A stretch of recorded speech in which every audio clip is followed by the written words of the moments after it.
Yo, what those up? Welcome back to Reviews with Jake, where I just got done watching Zack Snyder's Justice League. Zack Snyder's Justice League is just that, the original vision for the massive DC superhero team-up. Basically the same film and synopsis from the 2017 version, just more film. Superman's dead, a new threat on the way, it's time to assemble the troops. So in case you've been living under a rock the past several years, here is the basic scoop. Zack Snyder basically started the DCEU with Man of Steel, the first Superman movie. Then he did the first team-up movie in Batman v Superman. And then he was going to cap off his trilogy with basically this massive ensemble in Justice League. He created this massive 4-hour epic of DC Comics, just a behemoth of production. The trouble was, Warner Brothers, the studio, found it unwatchable. Then with the most unfortunate, cruel sense of timing, he unfortunately had to step away from the project due to the sudden and tragic loss of his daughter. The studio then brought in Joss Whedon, a proven commodity in the superhero circles with the work he did with the Avengers, and told him to oversee the post-production process. To not only finish the project, but also just make it more watchable. I keep using the word unwatchable because that is the word that was highlighted in all these reports. The movie was unwatchable. So then as a result, Joss Whedon not only hosted several reshoots himself, including the digital removal of Henry Cavill's mustache as Superman, but also just kind of cut the movie in half from 4 hours to 2. An absolutely ludicrous request to cut a movie in half, so as a result, the theatrical cut of this movie is sloppy, it's all over the place, it's clunky. You can feel it when you watch that cut of the film, that there is stuff missing. I mean, it just reeks of it. There was then a massive outcry from fans, the actors of the film, the production team, Snyder himself, everyone just wanted to see what this movie was supposed to be, to give it, well, justice? I've been doing my homework for this one. I rewatched the entire DCEU, including the Justice League film from 2017, and went back and read my original review. I gave it a C+ back then, and frankly, I kind of stand by it. Maybe it was a little generous, a little bit, but frankly, I didn't really hate it as much as the rest of the world did. It was sloppy for sure, and definitely really thinly edited, but frankly, I wasn't really expecting much to begin with based on what the DCEU was at that point in time. So when they announced that the Snyder Cut was finally going to be released, the internet rejoiced as if it's going to change everything that this movie was. But for me, I tempered expectations. Don't get me wrong, I was excited that it was finally getting released, but less so for me, but more so for Zack Snyder. Trust me, I have not been through anything remotely similar to what he and his family went through, so I am not saying it, but in terms of strictly filmmaking purposes, I can kind of relate. Back when I was in college, we took a filmmaking course in which we went down to Alabama to film several short films. We got back to Iowa and entered hardcore edit mode, like we had to turn this puppy around real quick in a matter of days. It was me and one other guy in my group that were in charge of the bulk of the editing, and there was one portion in particular that we had different visions of how to approach. But the deciding factor was, it was in the portion that I was responsible for editing, so it was my decision. Probably not the best way to make a cohesive film, but we had a deadline to hit. We had to make the hard decisions quick. So I was naturally doing it my way. I was working at it all day and night, decided to go home super late to get a couple hours rest and come back at it in the morning. I returned in the AM to find out that the dude went in the middle of the night and changed my edit to the way he wanted it, undoing everything I spent the entire previous day working on. We ultimately went with his vision because we simply did not have time for anything else, and you know, it was 9 years ago, the film's fine, and I don't really remember exactly what it was over. I can't remember if it made a specific difference, if it would have made the film better or worse. But I was pissed. I felt boxed out about something I worked really hard on. I put a lot of time into that I cared a lot about, and I'd imagine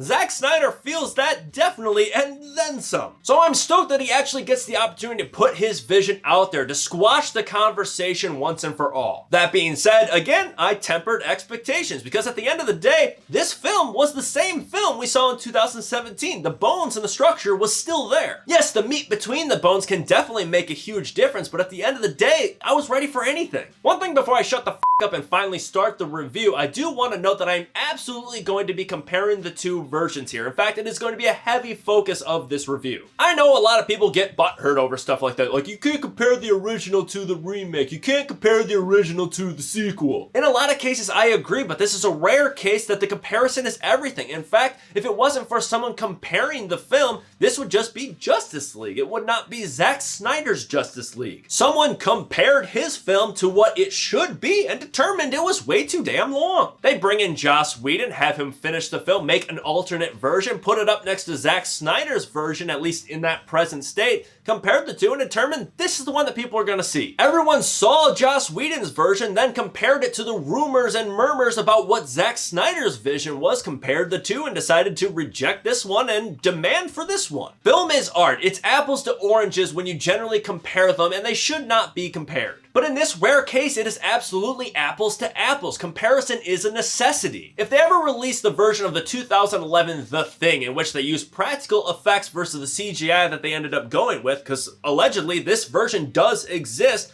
we'd have every right to compare the two versions if we ever saw it. Other reviewers might be taking a different approach to try to avoid the comparison, but I cannot look at it with any other lens. It needs to happen. So just bear that in mind when you listen to my silly collection of thoughts on the film. Okay. That's enough for preamble. 4 hours later, you might as well have watched the fucking film. So let's start with the pros, the improvements. Naturally, with it being twice the amount of film, 2 hours versus 4 hours, the pacing is a lot better. It no longer feels like a manic rush just blasting from plot point to plot point all over the place. It actually feels like it marinates. Does it feel long? Absolutely. But if you're trying to make a movie that's trying to accomplish as much as this movie is in one installment, guess what? Your movie is going to be long and it's going to feel long. There's no way around it, but you cannot rush it. This gives us a lot more time to get deeper dives into the characters. Everyone gets a couple more slices of the pie. But the biggest improvements of characters definitely came from Cyborg and Steppenwolf, in my opinion. The weak characterization of Cyborg, Steppenwolf, and Flash were something that I noted in my review of the 2017 version of the film, and here,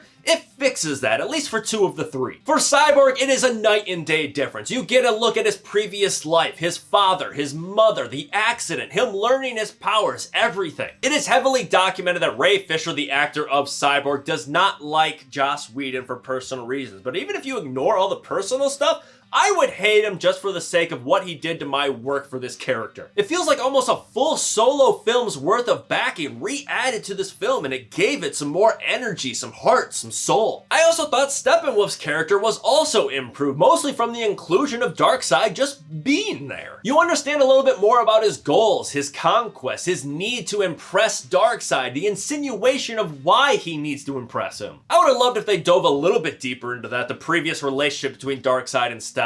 That would have been nice, but it was better than just some CGI guy walking around with a weird man crush on mother boxes. The final improvement that I really want to bring up was something I was not expecting, the brutality. Whoa. I imagine if this somehow saw the light of day in theaters, they would have toned down the brutality, the violence, the gore. I mean, there's no way they wouldn't have. But since it wasn't being released in theaters, I'm glad they just looked at this project and said, start rendering some gore. It just adds so much more grit into a movie like this. When you see Wonder Woman running around a battlefield stabbing parademons in the face with swords and not seeing a single drop of blood, it kind of takes you out of it. So I am absolutely glad that they decided to take this opportunity to add that bloody little cherry on top. That is all the pros that I'm going to address. There are more, but again, this is mostly the comparison between the two versions, so I'm not going to acknowledge the pros that both versions have. Now come the cons. These are the things that they either did not fix or they made worse from the theatrical cut. Let's start with the CGI, because I personally do not like the visual approach the DCEU has, and that did not change here. Even when it's done well, better than this movie is, I honestly don't really like the Zack Snyder effect all that much. Intense slow-mo, over-reliance on CGI, crazy contrast, insane saturation. I've never really been the biggest fan of his films because they always feel way too,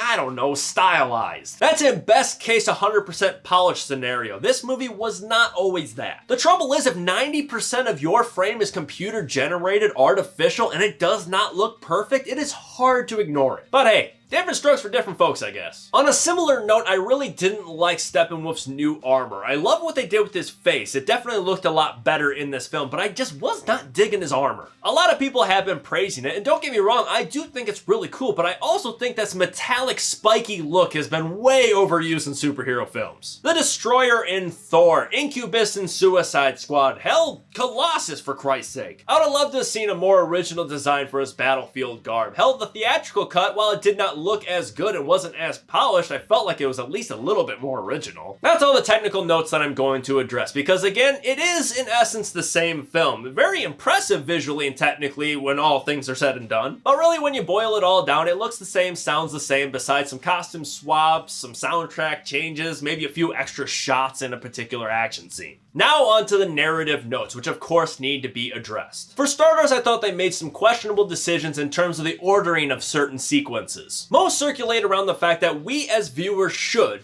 doesn't mean we always do, but we should assume that the only pieces of DC Comics are in this movie, in this cinematic universe. Not the previous version of the film that got released, not any other DC Comics. This is the material we have to work with. So any information that we got anywhere else besides Man of Steel, Batman v Superman, Wonder Woman, or Suicide Squad, we should not have. There are a few breaches of this that come to mind. For starters, the opening sequence, you have a very quick little clip of Cyborg reacting to something. If this was the version that was released in theaters like it was supposed to be, this would have been the on-screen debut of a very massive character. Just him turning his head toward the camera with a shocked expression. I mean, how anticlimactic is that? I get it, it's not a mystery who he is, we all know, but still, if it was seen in theaters, it would have been very unfulfilling. Not too long after the opening sequence is the first actual scene of the film. In the theatrical cut, it is Batman fighting a parademon, learning about the threat at hand. In this version, it is Batman in Iceland trying to recruit Aquaman. While no, the opening sequence in the theatrical cut of Batman fighting this parademon, it wasn't great, but it was critical because it had Batman learning about the threat at hand. So when we see him in Iceland trying to recruit Aquaman because a threat is approaching, we haven't seen him actually learn that there is a threat approaching. Like, how does he have that information? It's not like he has the Amazons on speed dial or he took a dive down to Atlantis to go chat with those guys. I mean, I get not hand-holding with your audience, you have to assume that they're going to get information, but that is a massive leap for our characters to make. Speaking of hand-holding, there are an insane amount of exposition dumps despite this movie being 4 hours long. There was one point where I literally laughed out loud because Steppenwolf just started shouting what his goals are to himself. It's a little on the nose. Find a more organic way to give it to us in your 4-hour runtime instead of ripping our mouths open and just dumping it in there. Speaking of all the time in the world, I wish they would have spent more of it on thickening up Flash's character like they did with Cyborg and Steppenwolf. Don't get me wrong, you get a little bit more of him, including a very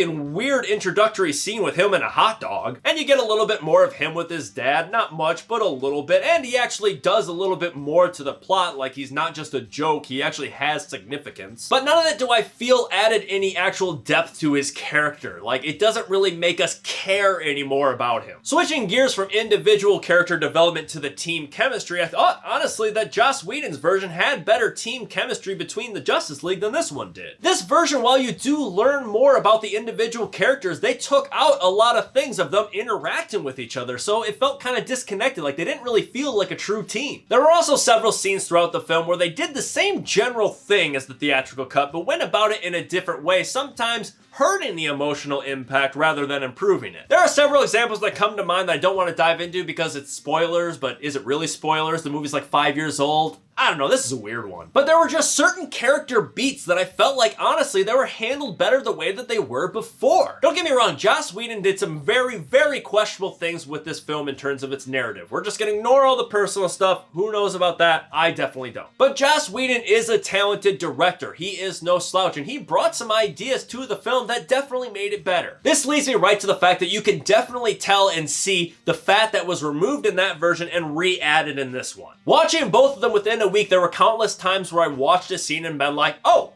that's extra. And then 2 seconds later, I look at it after it completes and I'm like, that could have went. One example that comes to mind is when the Amazons fire an arrow to Earth to alert Wonder Woman of their attack. In Joss Whedon's version, she just picks up an arrow, lights it on fire, and fires it. But in this version, they have a whole freaking ceremony. She picks up the arrow, says its name, its history, its use, and it's just, do we really need to know that? Isn't your world under attack? Isn't time of the essence here? All in all, is this version of the film better than the Joss Whedon cut? In totality, yes. I'm always going to side with more characterization than less, and it did not feel like this movie was a rushed mess like the theatrical cut was. That being said, 4 hours is a long frickin' time. So in a sense, Warner Brothers was right. This movie would be unwatchable in theaters. Hell, all the people that are praising this movie all admit, oh, it's okay if you pause it halfway through and go take a break and come back. In this format on HBO Max, yes, you can do that, but in movie theaters, you can't. Therein lies Warner Brothers' concerns with the film. There is absolutely a happy medium between the two versions somewhere, and they're like, 3 hours? Or you could just, you know, not rush the cinematic universe to get to this point in so few of films. I think in a sense this movie was doomed from the onset. Maybe doomed is a little bit too harsh of a word, but definitely not primed for success. Pair in two sides, an immovable object, an unstoppable force, an insane, unfortunate tragedy. I mean, this movie and the production is just kind of a tragedy in itself. For me, I personally can't see myself ever sitting down and watching this 4-hour epic ever again. That being said, I am happy that it finally got released. For the studio, the production team, the actors, the fans, and especially Zack Snyder, it is an achievement. And while I don't think that this movie was perfect by any definition, the world is definitely a better place having released the Snyder Cut. I'm going to give Zack Snyder's Justice League a B. But that's just me. What do you guys think? Let me know if you agree or disagree in the comments below. And make sure to subscribe to this channel to stay up to date with new reviews coming real soon. Stay safe, thanks for checking in.